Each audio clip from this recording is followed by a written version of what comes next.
Mais si je le dis, tu vas me juger. Non, arrête, tu rigoles ou quoi? On a dit safe place. Tu vas me juger fort, là, en fait. J'ai encore plus envie de savoir.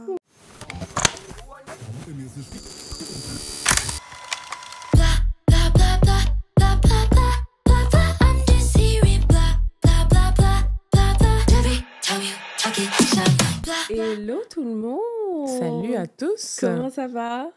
Nous, ça va. On continue nos épisodes tard le soir, Cerné comme habituellement. après une dure journée. Mais on est là, tous ensemble. On va passer un bon moment.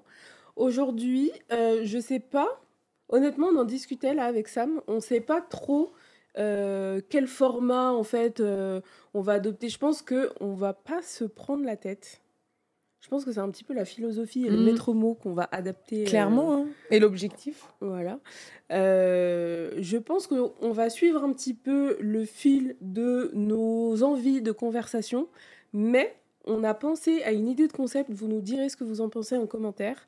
On aimerait bien react sur des histoires de vie, des trucs qui vous sont arrivés. Et donc l'idée, ce serait que vous puissiez nous envoyer un petit audio d'une histoire, d'une story time, quelque chose qui vous est arrivé où vraiment vous vous dites « Ah, ça peut être intéressant d'en discuter entre copines ».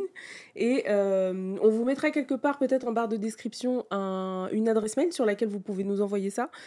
Ou un groupe WhatsApp encore. Oh là là, madame, tu c'est connais une bonne idée. les groupes de copines où tu J'aime racontes bien, tes ça crée une anecdotes, communauté en plus, ça. t'as vu?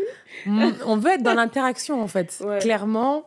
Parce qu'on est des meufs du live, en fait. On est des meufs de live, on est des meufs de... On réagit à chaud, à froid, à glaçon, à très chaleur, flamme. Du coup, c'est vrai qu'on se disait que ce qui serait le plus pertinent par rapport à nos personnalités, et ce serait ça, ce serait d'avoir une petite communauté et de pouvoir échanger avec vous directement sur des sujets qui vous sont chers ou qui vous impactent au quotidien, des conseils, des avis sur une situation, un jugement, qu'importe. Mais c'est effectivement de pouvoir échanger sur plein de situations différentes. Ouais. Et aujourd'hui, on voulait aborder un petit peu la thématique de l'amitié. Parce que ça, c'est un grand sujet qui mériterait, je pense, 1 milliard d'épisodes. Qui est universel en plus. Hein. À tout âge, tout sexe confondu, on est tous confrontés. Hein. Et qui va peut-être réveiller des passions enflammées. Mais c'est vrai que, on parlait, alors, pourquoi la discussion est arrivée, parce qu'on a commencé à la traiter en off. Et c'est vrai qu'on a quasiment ou déjà, ou passé, 30 ans. Et que c'est un âge, ou en tout cas, c'est des périodes où il y a pas mal de changements de vie, changement de vie perso, changement de vie professionnelle, etc. Des aspirations qui évoluent, qui diffèrent. Est-ce qu'on est en crise de la trentaine, là, Et j'ai l'impression qu'en tout cas, c'est le commencement. Mais c'est vrai que parmi les sujets qui peuvent être impactés par des changements d'évolution de génération ou d'âge, il y a les amis, en fait. Il y a l'entourage, de manière générale. Les fréquentations. Et donc, les amis, les potes, les copains, appelons ça comme on veut. Et en plus, je pense qu'on a vraiment 2 vécus différents, surtout par rapport à l'amitié, parce que... c'est vrai. On n'a pas du tout le même positionnement, la même manière de réagir par rapport à certaines situations, tu vois, qui touchent à l'amitié. Donc, franchement, je trouve que c'est un bon sujet à creuser. Et ce qui est un bon sujet aussi, c'est que même nous deux, en termes de relations, on a déjà, nous aussi, notre vécu et notre passif. On a rencontré nos difficultés. Est-ce qu'on en parle? Bien sûr qu'on va en parler, fais pas la belle. Attends, t'es en train de dire quoi là? Sam a traversé une période de turbulence. Ah oui, comme un couple, évidemment. Mais nous surmontons toute épreuve. On travaille, voilà. Et vous êtes bienvenus aujourd'hui dans notre groupe de parole. Exactement. Voilà. Donc on dit bonjour Samia. Bonjour Sophia. Ça fait 30 jours qu'on ne s'est pas embrouillé. Voilà, exactement. Et on a réussi à communiquer. Oh là là. Et oui, comme quoi, tu vois, on a la chute avant même d'avoir débuté. La solution finale, pour ceux qui n'ont pas le temps, c'est la communication. Le raccourci. Abrège. Aïe. Ouais. Non, mais oui, c'est vrai qu'effectivement, c'est un sujet, en tout cas, moi, je sais que je suis en plein dedans. C'est marrant parce qu'en disant ça, je suis en train de me rendre compte que du coup, les personnes concernées vont potentiellement voir la vidéo. Tu as un message à faire passer Non, je ne ferai passer aucun message ici. C'est une safe place. Donc voilà. Mais en tout cas, effectivement, je suis en plein dans cette phase où, en tout cas, il y a une phase de changement dans ma vie de manière générale. C'est vrai qu'on est quand même différents parce que même sur le plan sociable, déjà, sociabilité, moi, j'ai toujours été très entourée, très plan extérieur, sortie, etc. C'est quoi tes souvenirs les plus anciens qui remontent à cette période justement de sociabilisation Moi, j'ai toujours été très sociable. Hein. J'ai toujours donc déjà, c'est ta nature. C'est ma nature, c'est ma personnalité en fait, de base. J'ai toujours été très sociable. J'ai toujours... tu vois, on en parlait tout à l'heure. Différent, mais on parlait tout à l'heure de culture pop, années 90, 2000, qui est notre génération. Et je disais que moi, c'est vrai que j'ai parfois le sentiment d'être un peu en décalé et d'avoir un manque de culture pop. Mais c'est directement lié un peu à mon éducation et ma vie, ma jeunesse. C'est-à-dire que moi, j'ai été la génération... Enfin, j'étais la gamine qui était beaucoup dehors. J'allais beaucoup traîner dehors. J'ai toujours été un peu sauvage. Moi, j'allais faire du vélo, j'allais faire du roller, j'allais au skatepark, j'allais traîner. J'avais mes copines, mais quand mes copines n'étaient pas là, j'allais trouver des copains. Il fallait que j'ai quelqu'un, tu vois, à l'extérieur. Mais j'ai jamais trop aimé traîner chez moi, tu vois. Okay. Alors, pourquoi ? On fera peut-être un épisode de psychologie enfantine. C'est une arborescence infinie. Voilà. En fait. À chaque fois, tu ouvres une brèche. De qu'est-ce qui se passait à la maison et tes parents, est-ce qu'ils criaient Mais en tout cas, j'étais beaucoup à l'extérieur. Et aujourd'hui, je pense que ça nourrit un peu aussi ce trait de personnalité que j'ai. Forcément, d'être ouverte aux autres et au monde. Et même aujourd'hui, je regarde très peu la télé. Je consomme pas énormément de divertissement à part Instagram. Un puits dans lequel je tombe, clairement. Mais typiquement, c'est vrai que moi, je m'impatiente vite devant la télé, tu vois. Netflix. Pourtant, je peux être à fond dedans. Au bout d'un moment, j'ai une bouffée de OK, stop, faut que je passe à autre chose. J'y arrive pas. Donc, tu pourrais pas te faire un marathon de séries Ça m'arrive des fois, mais vraiment, il faut que dehors, il fasse très, très moche, que je sois très, très fatiguée. Que j'ai très très la flemme tu vois, mais sinon de manière générale non, je vais regarder un épisode d'un truc, maximum 2 épisodes un dimanche, c'est déjà bien, tu vois, mais c'est vrai que j'ai besoin de sortir et donc forcément j'ai toujours été très entourée, très sociable et donc beaucoup à l'extérieur, machin, alors que toi pas trop, pas moins. Et alors c'est aussi un truc, je pense, qui est propre à une époque, c'est que dans les années 90, on pouvait sortir un peu avec insouciance. Oui, aussi. C'est vrai. C'est lié à une époque, ça, aujourd'hui, c'est inconcevable. T'imagines, tes gamins, à 19h, ils sont encore dehors. Mais moi, c'est vrai que alors, je sortais quand même parfois, mais... Ouais, moi, j'ai eu un truc, je sais pas, avec les gens. J'avais des copines à l'école, dans le cadre de l'école. Mais c'était seulement l'école. Et quand je rentrais chez moi, je restais chez moi le week-end, je sortais... Je sais pas comment dire, en fait, c'est bizarre, parce que quand je sortais, j'appréciais être seule, moi. J'appréciais faire mes petites découvertes, mes petites explorations. Tu sais, un peu à la Dora l'exploratrice. Ouais, je vois. Genre, j'habitais près de Berges et j'allais me promener, tu vois. Je prenais mon vélo, j'allais faire des explorations, mais pas en... Enfin, ce truc, moi, d'équipe, de gang. Alors, est-ce que c'est pas... parce que du coup, moi, quand tu me dis ça, il y a des choses qui me viennent parce que de la connaissance que j'ai de ta vie ou de ton passif. Moi, typiquement, est-ce que c'est pas aussi lié un peu à l'éducation qu'on a eue de nos parents ou l'impact, l'influence qu'on a eue de nos parents ?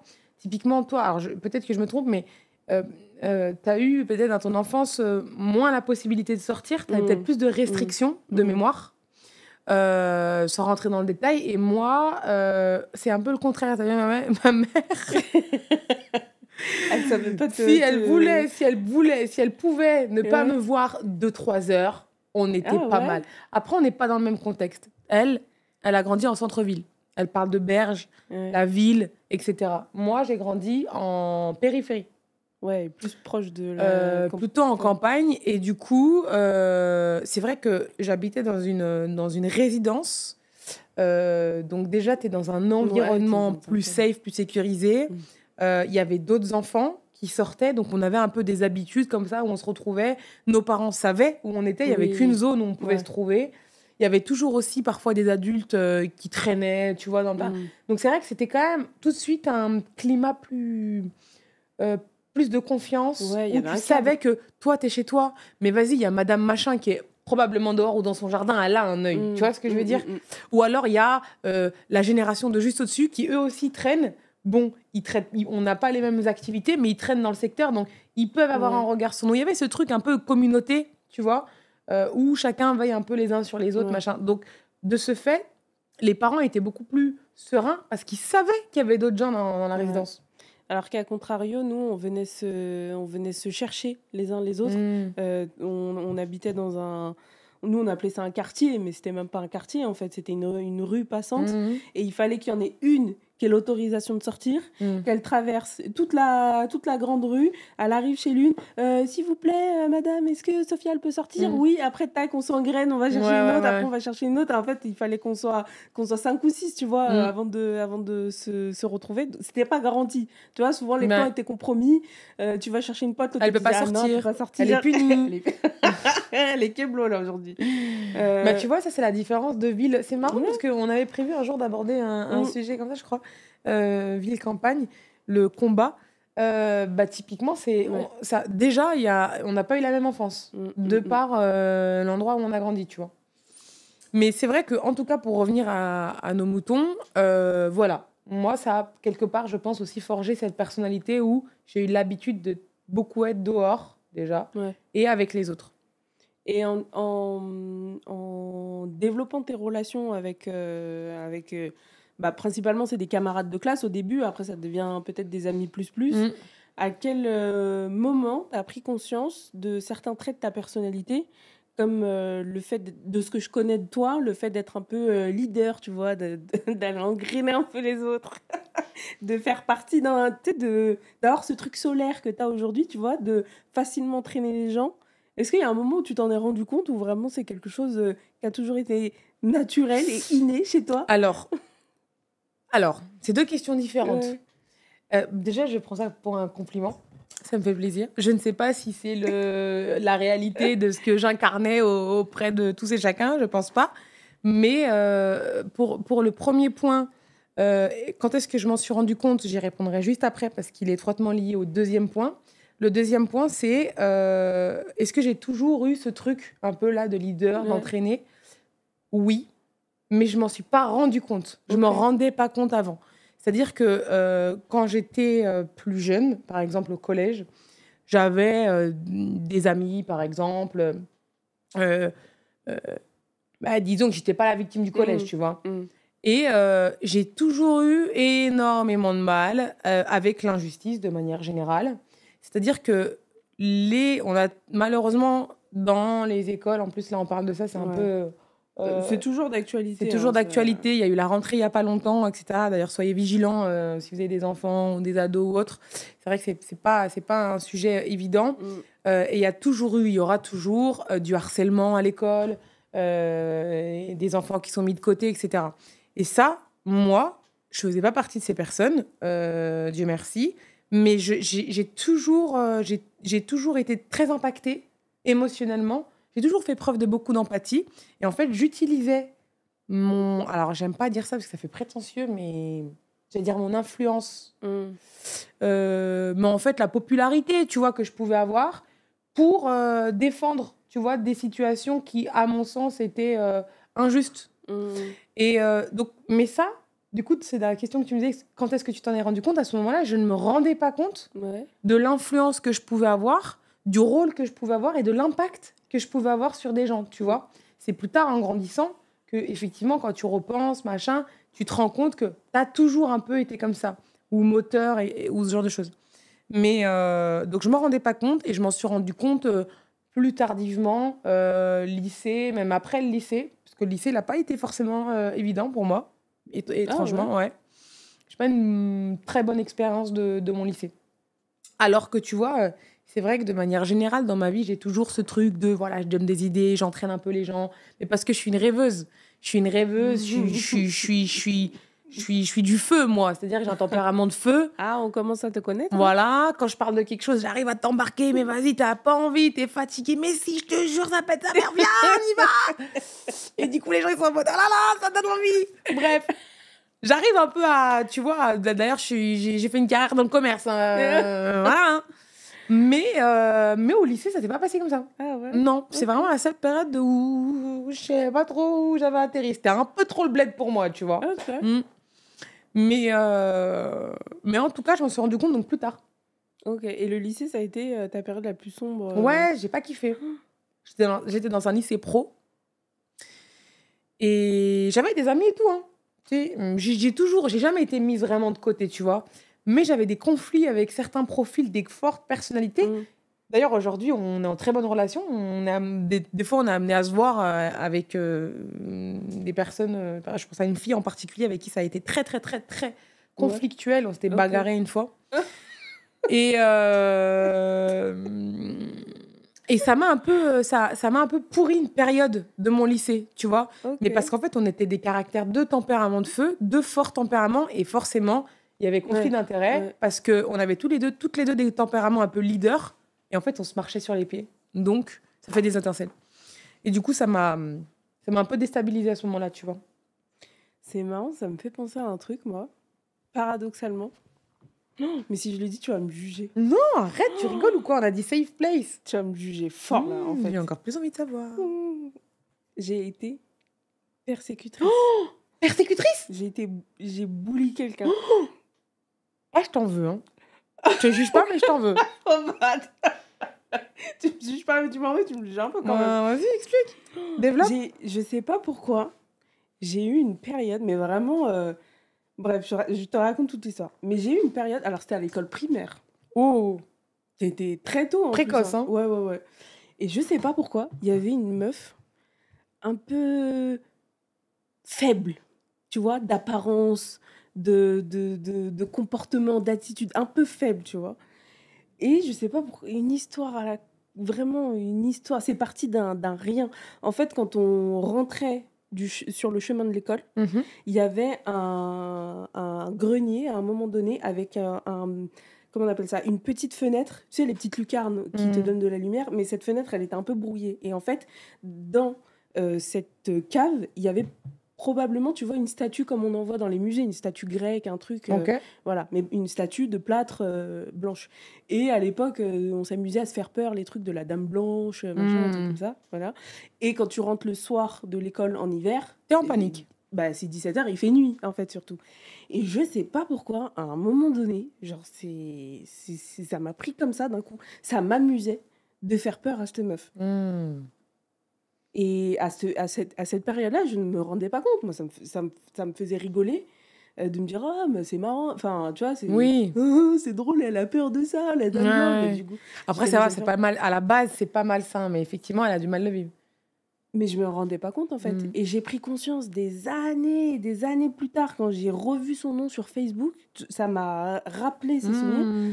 Et en ayant grandi, en ayant gagné de la maturité, et ben, j'ai écrit un message à cette meuf. Oh, waouh! Ouais, pour lui dire vraiment... Waouh, je suis choquée! Vraiment, genre, une bouffée de culpabilité. Je suis choquée, je m'attendais pas à cette chute! Bah, du coup, je suis retombée par hasard sur le profil de cette meuf sur Facebook. C'est fou quand même d'avoir les années après. J'ai écrit un message en lui disant vraiment, je suis... Ah, t'avais des remords. Je m'excuse, ouais. Comment elle l'a pris? Je sais pas si je crois qu'elle m'a dit ouais, mais t'inquiète, c'était pas grave, c'était rien, enfin. Ok. Mais ah, ça va, c'était une petite boulie, hein.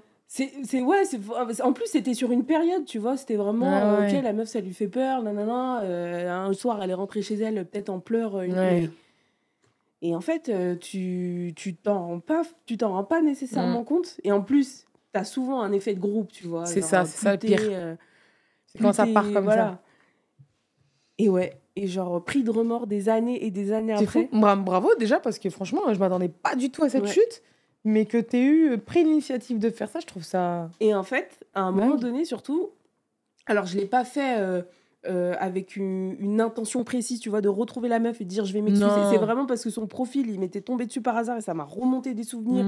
Et que surtout, je me suis sentie hypocrite à un moment donné parce que je me suis dit, attends, je m'offusque aujourd'hui de voir les gamins, la manière dont ils se font du mal. Vraiment, il y a des enfants aujourd'hui, ils ont des vraies intentions de nuire. Ah oui, c'est pour ça que je te dis que c'est petit, parce que ça se voit que toi, à la base, c'était parti sur pas forcément une intention profonde, mauvaise, malsaine. C'était en mode, on rigole, il y a un truc qui fait peur. Je pense qu'on limite, on a dû tous faire un peu un truc dans le genre.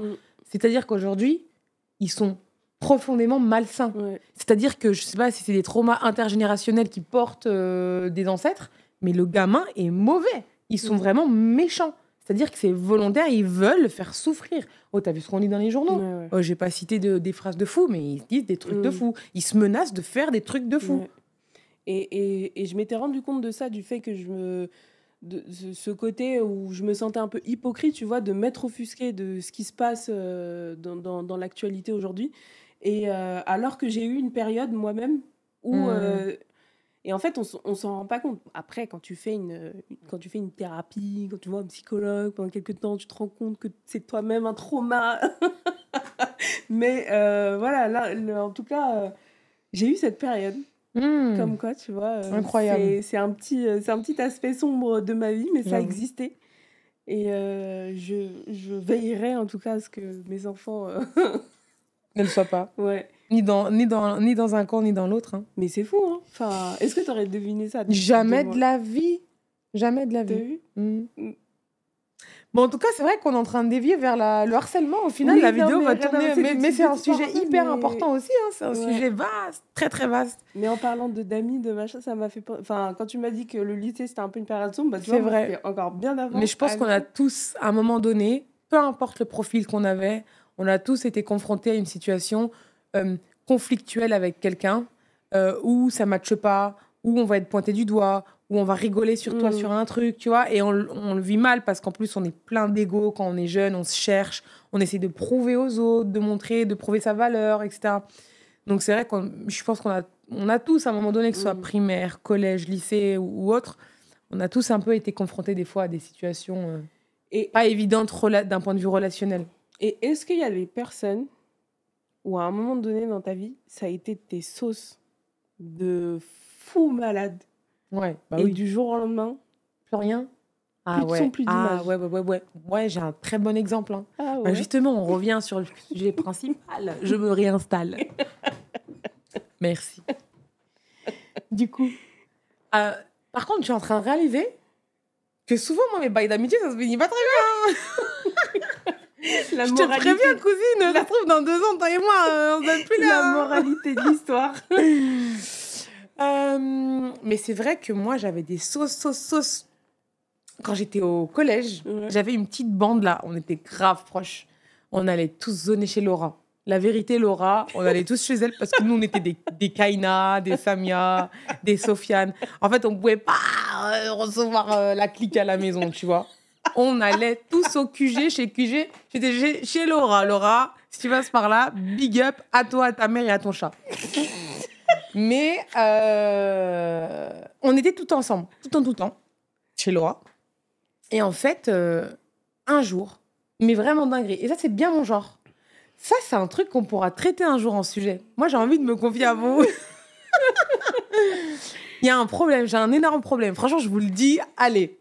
J'ai un énorme problème dans mes relations amicales. Ouais. Que j'ai pas fait avec toi, d'ailleurs. Ah. Mais avec quelques personnes, je l'ai pas fait. Genre Tracy, je l'ai pas fait. J'ai mis mon ego de côté. Mais sinon, de manière générale, je suis comme ça avec mes relations. C'est-à-dire que c'est pas une histoire de fuite, mais en fait, quand il y a un truc qui porte atteinte à mes valeurs, mes principes, ou quelque chose qui tourne autour de ça, je me sens agressée, ou je me sens offusquée, je me sens pointée du doigt ou quoi, je coupe les liens de sorte à ce que tellement t'as pas de nouvelles, tu te demandes si c'était un mirage, moi, dans ta vie. Est-ce que j'ai vraiment existé? Ah ouais. Est-ce que cette fille-là, on a été à un moment donné? Ouais. Oh frère, je coupe les ponts. Et plein de fois, on me l'a reproché de explique-toi, tu vois, va. Ouais. En gros, la confrontation, tu vois. C'est pas que je redoute la confrontation. Parce que t'as vu comment je suis dans ma personnalité, je suis plutôt frontale, j'aime bien régler mes problèmes. Mais quand c'est des trucs comme ça avec des gens qui m'ont déçu, je pense que c'est vraiment ce truc, ce rapport à la déception, tu vois. Je pense. À partir du moment où on me déçoit sur des sujets qui sont importants pour moi, je n'arrive pas. Je n'arrive pas à passer au-dessus. C'est choquant, hein, mais vraiment, j'ai perdu beaucoup de gens comme ça, à tel point où, par exemple, cette histoire, pour la finir, Laura, tout ça, là, on était vraiment sauce, mais grave. Hein. Ok. Et donc, on allait toujours chez Laura, qui habitait plus loin que chez nous, etc. Et donc, on était une équipe mixte avec des filles et des garçons. Et donc, quand on allait là-bas, on traînait, on discutait, machin, mais ça durait jusqu'à tard. Donc, on était dans la période d'adolescence, je le précise, j'étais pas une enfant. Donc, j'avais la permission de sortie par ma mère, etc. Des fois, on s'éternisait. Donc, ma mère me dit, tu rentres à 21h, 21h30, il est 23h, je suis encore chez Laura. OK. J'ai pas vu le temps passer. Sauf que les gars, tout le temps, il y a quelqu'un qui nous accompagnait. En général, on rentrait un peu tous ensemble. En gros, Laura, elle habitait là. Là, il y avait une autre partie de l'équipe et moi, j'étais là. Un peu isolée. Et donc, ce qu'on faisait, c'est qu'on partait tous de chez Laura, ils m'accompagnaient un peu vers chez moi et ensuite, ils allaient tous là-bas, tu vois. Et en fait, un jour, je sais plus c'était quoi le bail. Je devais rentrer ou je voulais rentrer. Je sais plus ce qui s'est passé. Et là, je sollicite les gars, les garçons, pour qu'ils me raccompagnent. 1 fois, 2 fois, 3 fois, 4 fois. Et j'ai toujours... Alors, ça, c'est de ma faute. Je le conçois. J'ai toujours été très fière. Rapport aux origines, je ne sais pas. J'ai toujours été très fière et pleine d'ego. D'accord ? Et en fait, je les sollicite 6 fois, cousin. Je demande j'ai besoin de rentrer chez moi. Ma mère, elle vient de me téléphoner, il faut que je rentre, je sais pas, j'ai un impératif. Qu'importe pourquoi. J'ai besoin de rentrer chez moi. Il est minuit, gars. Je suis nana. Tu vois ce que je veux dire ? En fait, ils n'avaient pas envie. Ils étaient bien où ils étaient. Il y avait des petites nanas. Peut-être qu'ils voulaient serrer Pierre-Paul Jacques. Je sais plus, je m'en rappelle plus. C'était il y a fort lointain maintenant. C'est plus tout jeune. Et ben, j'ai chopé la mort. Forcément, sa mère, pleine d'ego, de fierté. Ah ouais ? Bah vas-y, je rentre chez moi, frère. Je me suis levée, je me suis barrée pour rentrer chez moi toute seule. Je prends la route et tout, déterre. Qu'est-ce qui se passe sur la route ? Dinguerie. Mais oui, je t'avais jamais raconté ça. Non. Peut-être que eux, là, s'ils me voient, ils vont découvrir. Dinguerie. En fait, tu sais que ça a été un... Il m'est arrivé quand même pas mal de dingueries dans ma vie, Tom, tu sais. Ça a été vraiment un dinguerie qui m'avait fait très peur. Ouais, très, très, très, très, très peur. Genre, je vais la faire très courte. Donc, je descends une grande rue, une grande avenue, tu vois. Peut-être 20 minutes à pied, ça fait. C'est pas beaucoup, mais quand il est minuit et que t'es nana toute seule dans une campagne, en plus... ça fait long. En zone rurale. Et là, à un moment donné, j'arrive vers un passage piéton, sur une route, et il y a une voiture qui vient un peu brutalement, tu vois, rapidement. Trop vite. Voilà, mais volontairement, du coup, et qui se met devant moi sur le passage piéton, donc qui me coupe la route. Ok. Donc moi, tu vois, j'essaye je suis décompensée, mais j'essaye de garder. J'essaye de contourner la voiture. Il recule. Vite teinté. Ok, vous voyez un peu le décor, je vous le pose. Il recule. Je suis piétonne. Je n'ai pas envie de me faire écraser. J'essaye de repasser par l'avant. Il avance. Clairement, vous l'aurez compris, la voiture me faisait barrage. Il était minuit, j'étais toute seule, j'avais 15 ans. Sombre.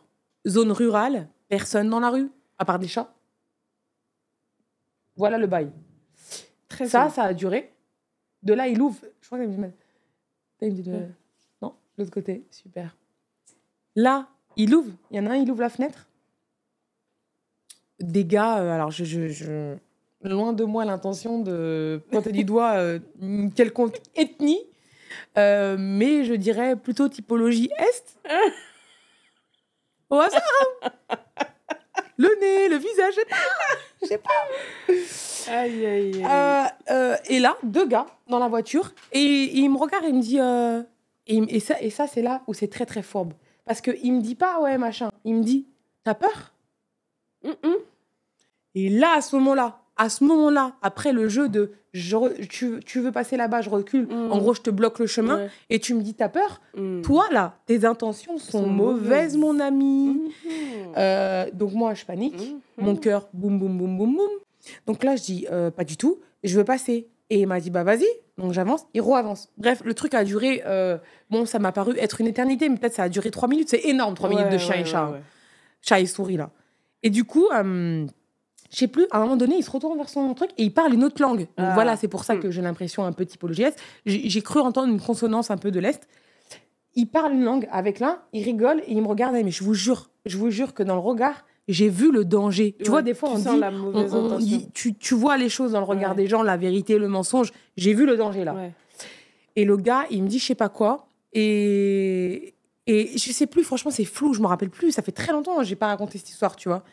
Et je sais plus quelle a été la nature, mais moi, j'étais vraiment effrayée. Et en fait, donc de l'autre côté du trottoir, il y avait un angle. Donc moi, il fallait que j'aille toujours tout droit. Et dans l'angle de cette rue, il y avait une maison avec de la lumière. Et moi, j'ai eu, par la grâce du Seigneur, ou je ne sais guère, j'ai eu l'idée de faire comme si c'était chez moi, en fait. Et je rentrais chez moi, en fait, j'habitais juste là, tu vois. Et là, en fait, je remplis mon poumon et je lui dis, avec énormément d'assurance, par contre, en fait, je suis en train de rentrer chez moi. Là, c'est la fenêtre qui est allumée. Il y a mon père et mon frère. Si je crie, en fait, ils sortent. Carabine, vous êtes dans la merde. Ok. Bon réflexe quand même. Enfin, présence d'esprit. Voilà. Vous n'êtes pas sans savoir. Présence d'esprit, mais toujours, moi, j'ai pas trop eu le choix de manière générale dans ma vie. Et du coup, donc j'ai absolument pas grandi avec mon père. Mon frère, Rastaman. Pacifique au possible. Pacifique. Il serait venu en mode Ja, Rastafari. I and I, oui. On est together. Bon, bref. Clairement, c'était une pure invention de mon esprit. Je crois que j'avais perdu Sophia. C'était le I&I. Ouais. I&I. Tu connais ça, cher Rasta? I&I, oui, on est ensemble, together. Parce que toi, c'est moi. Donc, bref, vous avez compris que c'était pas du tout le schéma réel. Et c'était pas ma maison. C'était pas ma putain de maison, j'habitais plus loin. Et en fait, je sais plus ce qui se passe. Franchement, je vais abréger, mais en gros, il a encore taquiné un peu. Je vous jure, j'étais pas bien. La vérité, j'étais vraiment pas bien. J'ai cru que j'allais mourir ce jour-là. Et à un moment donné, il se re-regarde comme ça. Il me regarde, mais il me lance un... Genre, il se reparle en je sais pas quelle langue. Il me regarde, il me lance un regard vénère de ouf. Et là, il ferme la vitre. Bouf, il bombarde. Oh, j'ai tapé une chasse. J'ai couru tout droit, sans m'arrêter, jusqu'à chez moi. Et ben de ce jour, là, je n'ai plus adressé la parole à ces personnes. Alors que c'était mon équipe fort. C'était mes sauces. Je les ai plus calculés. En fait, de là, alors je vais dire adresser la parole. Peut-être je mens, peut-être on a dû encore se parler. Mais de ce jour-là, je ne les ai plus fréquentés. C'était plus mes potes. Je me suis embrouillée avec eux et c'était terminé. Je n'ai jamais fait retour en arrière. Tu vois. Ça a marqué un stop. Net. Donc ouais, j'ai déjà eu des sauces forts avec qui ça s'est arrêté net. Donc eux, par rapport à cet épisode, et eux, ils ont représenté un peu mon équipe sauce de plutôt collège, adolescence. Et après, la dernière fois que ça m'est arrivé, c'est un peu plus récent. C'est mes copines plutôt de la vingtaine, tu vois, les sorties, les voyages. Où, je sais pas, des histoires, des machins. Moi, tu vois, ça me prend vite la tête. Et puis, en plus, des évolutions différentes. Oui. Enfin, en fait, le truc, c'est que tu peux pas deviner quand tu es au collège ou au lycée les aspirations profondes des gens et là où les chemins vont vous mener. Et forcément, quand il y a un embranchement et que les chemins se séparent, il y a des trucs, des fois, t'as beau insister, même t'as beau essayer de maintenir les liens, ça marche pas. Non, ça marche pas. Ça marche pas. Si les gens suivent un chemin différent, si les gens n'ont pas les mêmes valeurs, ont les mêmes principes, de choses que tu parles pas quand t'as 17 ans, 19 ans, mais qu'à 30 ans, il y a des choses, voilà, tu défends des idées, tu vois, où tu te respectes plus et donc là, tu vis plus en adéquation avec tes valeurs et tes principes. Et donc forcément, tu commences à te rendre compte que tu jouais un rôle, peut-être, tu vois. Je sais pas, mais au hasard. Mais en tout cas, c'est vrai qu'il y a pas mal de choses. Et toi ? Même, j'ai eu... Alors, moi, c'est moins un effet de groupe. Moi, c'est vraiment, dans ma vie, de manière générale, j'ai toujours eu très peu d'amis avec lesquels j'ai creusé, on va dire, et développé des relations plus. Et j'ai eu une amitié qui s'est arrêtée du jour au lendemain, alors que c'était une sauce incroyable. Et ouais. Et on s'est connus, ça a commencé en 6e. C'est 6e, tu arrives sur un territoire un peu inconnu, tu trouves juste quelqu'un avec qui tu t'entends bien et tout de suite, ça devient ton délire, tu vois, c'est démultiplié Ça parce match. que l'expérience, tu vois, déjà du collège. Et moi, j'ai toujours eu ce truc déjà j'avais une barrière à l'entrée de l'amitié. C'est que moi, ma jeune adolescence, j'avais pas le droit de sortir. Donc déjà, toutes les expériences extrascolaires, déjà tout ce qui se passait en dehors du temps scolaire. Genre toi, il aurait pas pu t'arriver ce qui m'est arrivé. Rentrer comme ça à minuit, 23h minuit. Il m'est arrivé des dingueries, ouais, mais plus jeune, beaucoup plus jeune. Et en fait, je me suis rendu compte beaucoup plus tard que c'était des dingueries, en fait. Je fais la parenthèse ou... Tout à fait, ma chère. Nous sommes là, tous ensemble, à l'écoute. J'ai eu 2 cas de figure où j'ai vu... où je me suis rendu compte beaucoup plus tard qu'il y a des gens dans ma vie qui avaient dépassé certaines limites. Mais j'étais... je sais pas comment expliquer ça. En fait, j'étais un peu soit trop naïve, soit trop innocente, soit pas assez prévenue par mes parents, tu vois, du danger extérieur. Parce que moi, la seule phrase que j'ai eue dans mon enfance, c'était « Fais attention. » Ah ouais, d'accord. Mais à quoi ? Mais à quoi ? Au loup ? Voilà. Fais attention. Ouais, d'accord. Ouais, voilà. Ah, waouh. Donc, pour adapter les concepts de la vie, fais attention. Ok. Donner du sens, quoi. Contexte. Et un jour, j'allais à l'école en bus. Le bus était presque vide. J'ai été assise, je sais pas si vous voyez, souvent dans les bus, vous avez des petits strapontins. Ouais. Donc, c'est les petits trucs qui se déplient là où vous êtes assis, mais quand t'es assise, t'es plus basse que... J'ai peur. Et un jour, il y a un mec qui est monté dans le bus, donc le bus est vide, je rappelle. En tout cas, il y avait de la place pour s'asseoir, à droite, à gauche, devant, derrière. La personne, elle vient là, un homme qui monte en jean. Et la personne, elle vient et elle se pose vraiment là, tu vois, de 3/4 par rapport à moi. Donc moi, je suis assise comme ça, sur mon petit strapontin. Je sais même plus si c'est une époque où on avait des téléphones. Peut-être, genre, tu joues au Snake, tu vois, sur ton téléphone, un truc comme ça. Et bon, bref, la personne se pose là. Donc bien évidemment, tu te doutes que je suis au niveau de sa braguette, quoi. Oui. Et en fait, il y a eu ce truc de... je me suis dit, qu'est-ce qu'il veut ? Pourquoi il y a de la place dans le bus, je comprends pas qu'est-ce qu'il veut. Et moi, par fierté, tu vois, pour pas faire la meuf, je suis restée. Et ça, je me suis rendu compte vraiment des années après que ça, c'était une première dingue. Et la deuxième, c'était donc à l'époque où j'avais le droit en journée de sortir, me promener sur les berges, etc. J'étais en vélo. Et je m'approche à un moment où j'habitais à Lyon, sur les bords du Rhône. Et je m'approche à un moment au bord de l'eau et je vois en fait un mec qui était vraiment caché dans des fougères. Oh putain, ça m'est arrivé une dinguerie comme ça. Des trucs comme ça. Et en fait, le boug, il était en train de faire son affaire. Ouais. Et je sais pas si je suis arrivée alors qu'il était déjà en train de faire ça ou s'il m'a vu alors que... et il a commencé à faire ça. Ça m'est arrivé, ça aussi. Mais j'ai vu, j'ai remarqué, j'étais assez grande, je me rappelle, pour comprendre ce qu'il était en train de faire. Mais pareil, question de fierté, tu vois, pour pas faire la meuf. Tu continues ton... je suis restée, mais genre, je regardais ailleurs ou quoi. Et ça, c'est des trucs. C'est des agressions, hein, c'est des micro-agressions. Mais je me suis rendu compte des années après que c'était des dingueries, en fait. Ouais. Et c'est pour ça qu'aujourd'hui, on se dit c'est plus possible de laisser des jeunes sortir, tu vois, faire des trucs qu'on a vécu. Par contre, ça m'inquiète parce que là, on est deux. Sur 2 sujets, ça nous arrive à toutes les deux, parce que moi, j'ai déjà aussi rencontré des scènes comme ça. Ouais, 2 fois. Incroyable. Et en fait, je suis en train de me dire, si genre on amène une 3e fille, est-ce qu'elle a aussi vécu ? Et une 4e fille, je suis curieuse de connaître la proportion. Parce que du coup, si vraiment la proportion est importante, ça veut dire qu'il y a quand même beaucoup de dingueries, beaucoup de gars complètement allumés dans la rue. C'est inquiétant. Je pense que ça arrive à vraiment pas mal de meufs, quand même. Ou de mecs d'ailleurs aussi, en fait, on s'en... Parce que pareil, si tu te rends compte des années après, tu peux pas te rendre compte de ce genre de micro-agression que t'as subi comme ça. Enfin, ouais, mais c'est sûr... Ok, donc Et donc, cette copine ? Donc, je vais faire la parenthèse, je reviens sur ma copine, sauce de ouf. Elle, hyper extravertie, elle a le droit de sortir, enfin, la vie normale, presque d'une adolescente. Et...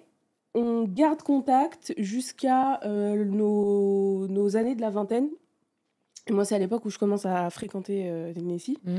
Et elle, je sais pas pourquoi, pour X ou Y raison, c'est pas son délire en fait, Tennessee. Et Tennessee, lui, il la sentait pas non plus. Et Tennessee, il a toujours. Tu l'as connue, moi, cette fille? Non, d'accord. Je l'ai pas connue. Aujourd'hui, je l'aime beaucoup. Ah bon? Mais parce que vous vous êtes retrouvés? Ouais. On veut la suite. C'est pour ça que j'allais dire, moi, mon histoire, elle a fini plutôt incroyable. Bien. Mais Tennessee, il la sentait pas à cette époque. Ouais. Et Tennessee, elle a toujours eu raison dans ses jugements de personnes. Et moi, ça avait toujours été ma sauce. Donc j'insistais, tu vois, pour la voir. Et à un moment, j'étais presque en conflit avec Tennessee pour lui dire, mais vas-y, c'est ma copine, en fait. Oui. Voilà, j'ai envie de... Et elle a eu cette période où elle sortait vraiment beaucoup, tout le temps. Et c'était que vas-y, viens, et si tu viens, je te paye ça. Tu vois, c'était. Bref. T'achètes un peu. C'était sa période. Je juge pas, mais voilà, c'était comme ça. Et en fait, un jour, je crois que c'était son anniversaire, courant janvier. Elle voulait que je vienne à l'une de ses soirées, donc la soirée de son anniversaire, où elle invitait plein de gens. Et à un moment donné, à la période du lycée, elle a changé de lycée. Donc on s'est perdu de vue parce qu'elle habitait dans une autre ville. Donc elle a développé aussi d'autres cercles d'amis. Et donc cette soirée d'anniversaire où elle voulait que je vienne, il y avait que des gens que je connaissais pas. Il devait y avoir une personne que je connaissais. Donc déjà, ça me chauffait pas trop. Deuxième point, c'était hyper loin. C'était vraiment excentré du centre-ville. Donc, incertitude quant à la manière dont j'allais rentrer chez moi. Parce qu'à l'époque, on est jeune, pas encore véhiculé, les bus. Sauf que le bus qui passe vers l'ambiance de la soirée, il y en a un toutes les heures et il y en a plus à partir de 22 heures. Plan galère, quoi. Plan galère, je le sentais pas. Elle insistait pour que je vienne. Tennessee me dit, je le sens pas. Elle m'a saucé. Je suis allée à la soirée éclataxe au max. C'est-à-dire qu'il n'y avait rien à faire, il n'y avait pas d'ambiance. Elle, c'était son anniversaire, il n'y avait aucun de ses potes qui lui avait prévu un cadeau d'anniversaire, un truc, une attention, quoi que ce soit. Les gens, ils étaient juste là pour être là et gratter le maximum de trucs possibles. Donc moi, j'ai fait quoi? Je sais pas, ça devait être minuit, 1h du matin. Je lui dis, Miskina, je vais lui faire un gâteau quand même. Donc on était invités chez une personne, c'était même pas chez elle en plus, c'était la maison d'une personne. Et à un moment je vais dans la cuisine et je commence à demander à la meuf, ouais excuse-moi, t'as de la farine, engagée la copine. Mais moi je suis très dévouée dans mes amitiés. Donc à 1h du matin je lui fais un petit gâteau au chocolat, tu vois, un truc pour qu'elle ait quelque chose à fêter. Tout le monde a kiffé bien évidemment parce que les gens ils étaient là pour gratter quelque chose. Et vers 2h du matin, je lui dis, écoute, Laurie, je vais rentrer. Ah oui, fume, alcool. Donc, 2h du matin, c'est une heure où il y a plus grand monde en général.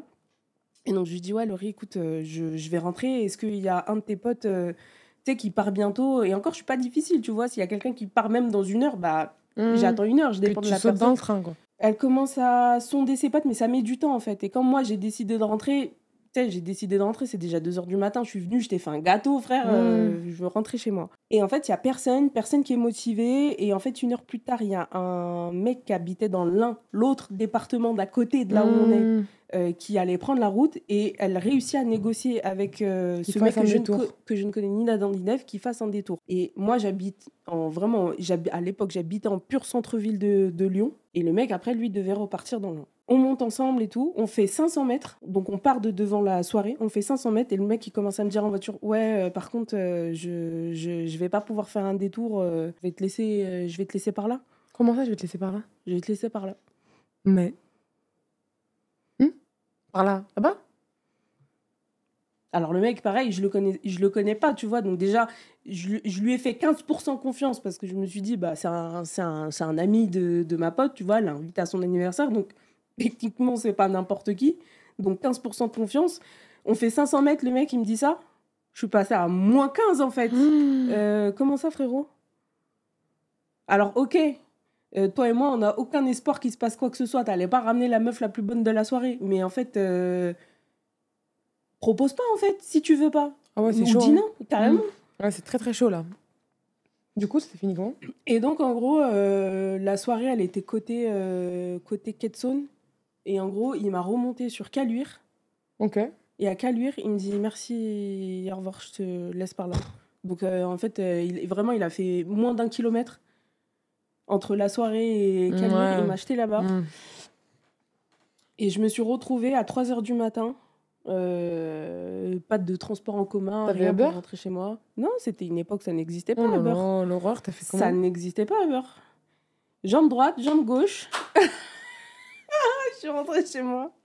Punaise. Je suis rentrée chez moi, j'ai mis peut-être 2 heures, 2 heures et demie Punaise, à le plan de rentrer. galère de ouf. Et Elle est du- au courant, ta copine, de ça? Elle a été au courant des années après, parce Oh, qu'à wow. partir de cette Tu soirée-là, n'as plus calcul.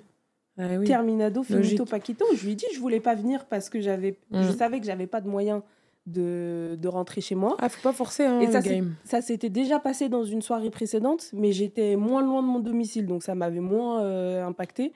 Mais là, un truc dinguerie. comme ça, j'ai traversé, excusez-moi, hein, mais je redonne peut-être un petit peu de contexte.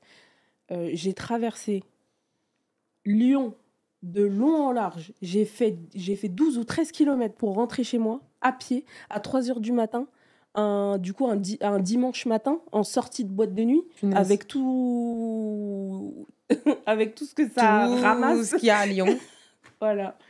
Et de ce jour-là, Ouais. on s'est plus qu'à là, mais vraiment plus de son, plus d'images, jusqu'à il y a même pas un an et demi, 2 ans. Je discute avec une pote, on avait un ami en commun et elle me dit « Ah, au fait, j'ai eu des nouvelles de Laurie, nanana, tu sais ce qu'elle devient ?» Je lui dis « Mais non, moi, ça fait 10 piges qu'on se parle plus, etc. » Elle me dit « Bah tiens, j'ai son numéro, vas-y, envoie-lui un message, reprends contact avec elle. » Et finalement, ça s'est refait. Et je lui envoie, et je fais la démarche, tu vois, de lui envoyer un message.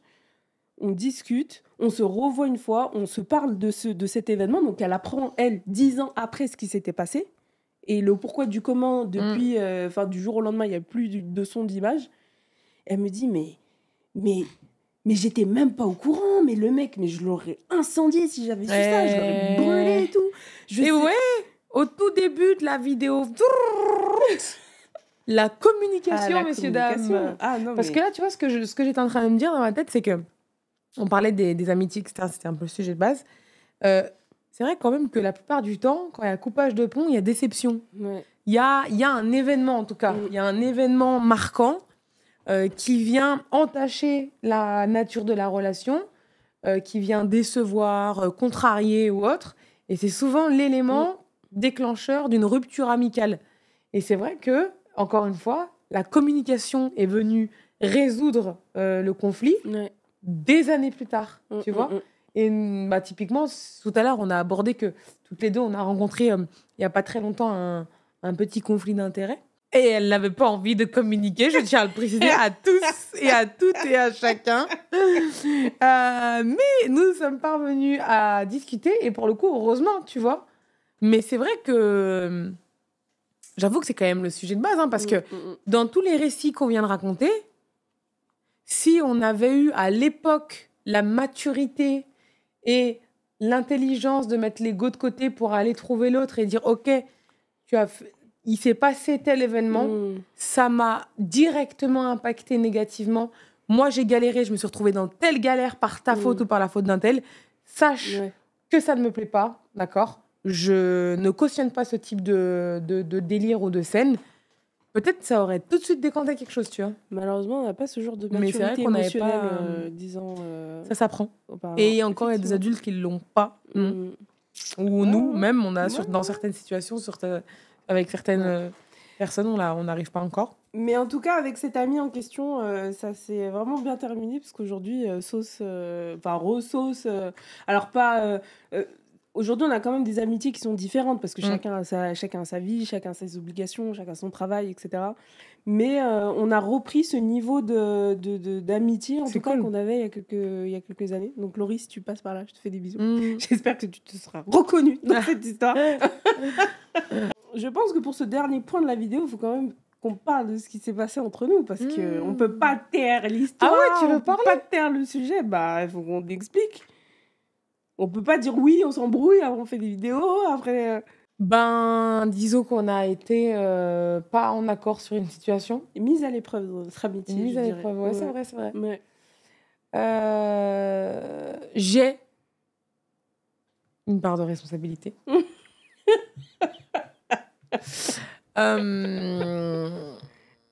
J'ai agi d'une certaine manière face à une certaine situation. où effectivement ça t'a impacté sans que je m'en rende compte? Mais en fait, c'est marrant parce que cette histoire-là qui s'est passée entre nous, on va vous expliquer après dans les Ah bon? grandes lignes. Quoi? Non, mais dans les grandes lignes, pour comprendre le cheminement de ce qui nous a amené sur ce désaccord. Mais en fait, ça a fait surtout, ça a piqué nos personnalités profondes. Parce que c'est vrai que toi et moi, jusqu'à présent, on a été amis de bons délires. Mm. Et on n'avait jamais eu de sujet sur lequel on était engagé émotionnellement, tu vois. C'est-à-dire qu'on se voyait, on passait du bon temps ensemble, on se racontait des histoires, on rêvait, on parlait de projets, etc. Et le jour où il y a eu une dimension un peu concrète, donc notamment le sujet, c'était en plus les podcasts, là où on est ce soir, c'est parce que c'est un truc qui nous tenait à cœur, en fait. Et je pense que c'est ça, c'est qu'il y a eu un degré d'implication émotionnelle. Et ça nous a révélé en tout cas des aspects, malgré moi peut-être par exemple, mais ça a révélé des aspects de ma personnalité auxquels j'ai eu du mal à me confronter. Et ça m'a fait bizarre d'être aussi impliquée émotionnellement et de vivre le truc, en fait, parce que c'est vraiment, ces podcasts-là, c'est vraiment un truc que, tu vois, que je vis, parce qu'on passe du bon temps et que, en fait, on est peut-être au début de quelque chose et on est en train de créer quelque chose de beau qui va permettre aux gens de pouvoir déjà nous écouter, de trouver une safe place, de se reconnaître peut-être à travers nos histoires. Et quand on a un peu été en désaccord sur ce format, sur ce que ça pouvait devenir et sur le potentiel aussi que ça pouvait avoir, le potentiel de toucher des gens, d'inspirer aussi des gens, et c'est là où on a connu nos premières frictions. Et donc nos personnalités, que vous connaissez un petit peu, donc tout feu, tout flamme, et moi je suis un peu le lac de la force tranquille.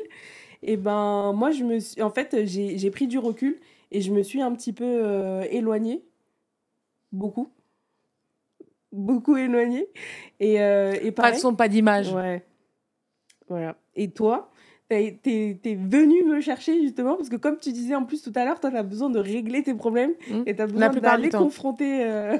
Quand ça m'importe en tout cas. Et du coup, C'était marrant d'ailleurs ce jour, la discussion. Là, je suis en train de nous revoir dans le jardin. Ça va? Et toi? Ouais. On se regardait comme ça avec une tourtelle à la main. Et sinon, à part ça, rue d'été, chaleur, hein? Oui. Oh, laisse tomber. Et on se regardait comme ça. Mais vraiment, genre des moments de... Tu vois, des regards, Ah, c'était long.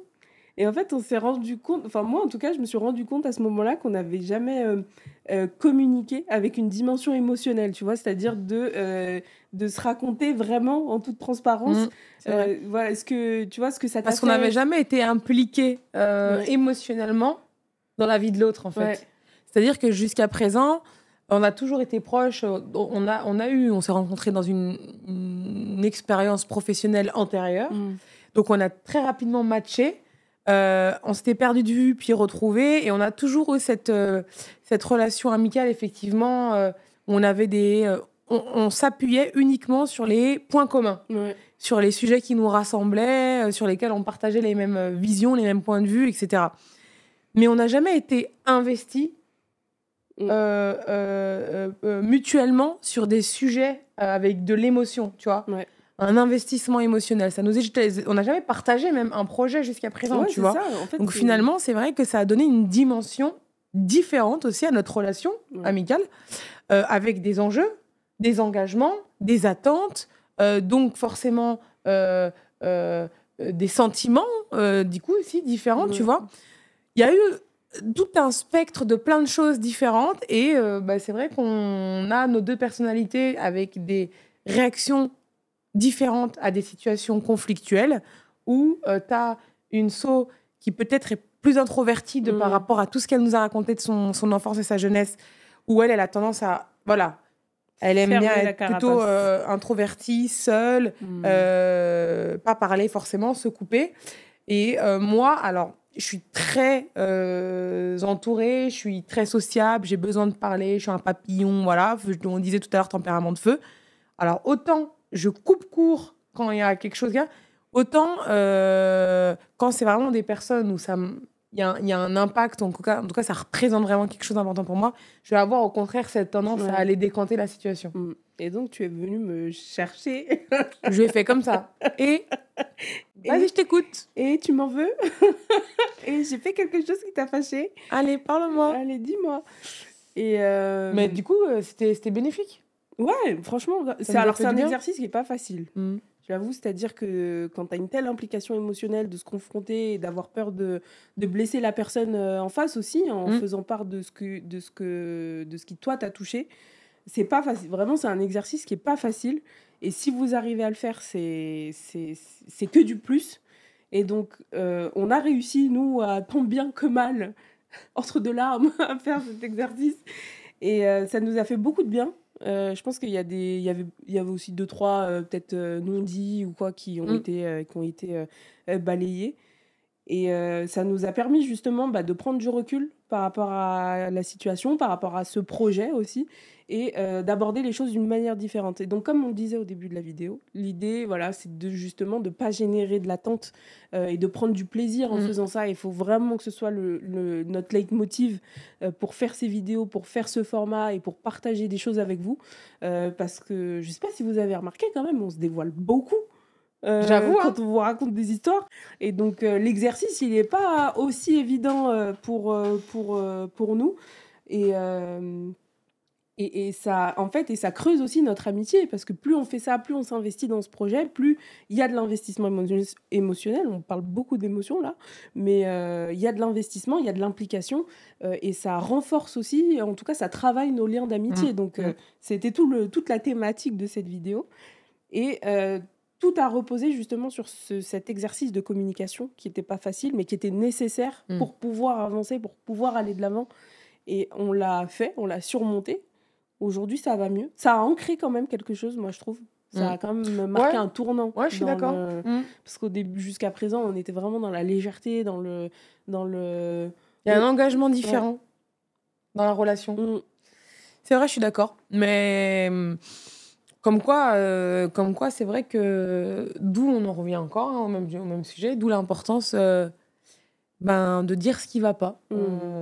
Si par exemple, c'est vrai que le sujet du jour, alors on est allé un peu dans tous les sens, mais pardonnez-nous, hein, on va se calibrer, t'inquiète, reviens. Mais en tout cas, on rigole bien. On rigole bien. Mais en tout cas, c'est vrai que si jamais vous êtes confronté à des situations comme ça où vous êtes en conflit avec quelqu'un, mais ça vous chagrine, parce qu'autant parfois c'est des gens, ça passe comme une lettre à la poste, et autant il y a des personnes où ça nous impacte plus parce que c'est des personnes auprès de qui on était engagé émotionnellement, ou en tout cas qu'on avait une attache. N'hésitez pas à envoyer un petit texto, parce que souvent en fait le problème c'est que le temps fait que le fossé se creuse. C'est clair.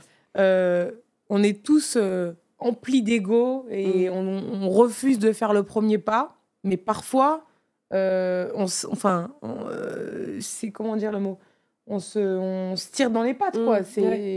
On s'handicape nous-mêmes, tu vois. Et en fait, aujourd'hui, s'il y a des amitiés dont on sait qu'elles valent le coup, voilà, ça vaut carrément la peine de faire justement ces exercices-là de communication, de ranger son ego dans sa poche, même si ça fait mal. Vraiment, il faut le faire parce que la résultante derrière, c'est vraiment que du positif. Puis c'est important d'être entouré. Mine de rien, l'être humain, il n'est pas fait pour être isolé, il n'est pas fait pour être seul. Déjà, c'est important d'avoir de l'entourage parce que dans les moments de vie, on rencontre forcément tous inévitablement des moments de down, de déception, d'échec, qu'importe. Et à ce moment-là, on a besoin de quelqu'un, on a besoin du maximum de personnes possibles même, parce qu'on va les user. Et du coup, dans ces moments-là, c'est vrai que la solitude, c'est difficile. Donc, quand vous savez qu'une amitié, en tout cas, quand vous faites la balance bénéfice-inconvénient, si la balance bénéfice, elle est plus importante, vraiment faites l'effort. Il n'y a pas d'ego dans l'amitié. Et je pense que c'est la base même d'une amitié saine. Et si jamais il y a de l'ego, c'est que clairement, le truc, il est malsain, tu vois. C'est un sacré sujet, hein. Mmh. On pourra encore parler des heures. On pourra parler des heures, mais bon, ça fait déjà 1 heure. Et après, on va vous saouler. Hein. Ouais. Après, on va vous saouler. Il faut garder du mystère, on se dévoile trop. Hein. En tout cas, les amis, j'espère que cet épisode vraiment vous aura plu. Nous, c'est le format là sur lequel on s'est retrouvés, on a renoué nos liens d'amitié, donc c'était l'épisode sur l'amitié. C'est vrai. Dites-nous en commentaire s'il y a des formats, des sujets, des thématiques que vous voulez qu'on aborde dans les prochains épisodes. On le fera vraiment avec plaisir. Parce que nous, vous nous connaissez, vous nous laissez libre antenne, radio libre, on part jusqu'à demain matin. Donc voilà, il faut qu'on se cadre un petit peu. Mais en tout cas, ça nous a fait plaisir de passer ce moment avec vous. On espère que vous avez apprécié vraiment la vidéo et l'écoute. N'hésitez pas à mettre ça dans vos oreilles. On est en vidéo, mais aussi en podcast. C'est le concept, hein. Et n'hésitez pas, comme le disait So, partagez-nous des thématiques ou des sujets qui peuvent vous intéresser. Nous, on serait ravis de débattre dessus, de donner notre point de vue, partager notre avis. On vous fait plein de bisous et on vous dit à très bientôt dans une prochaine vidéo. Bye. Bye.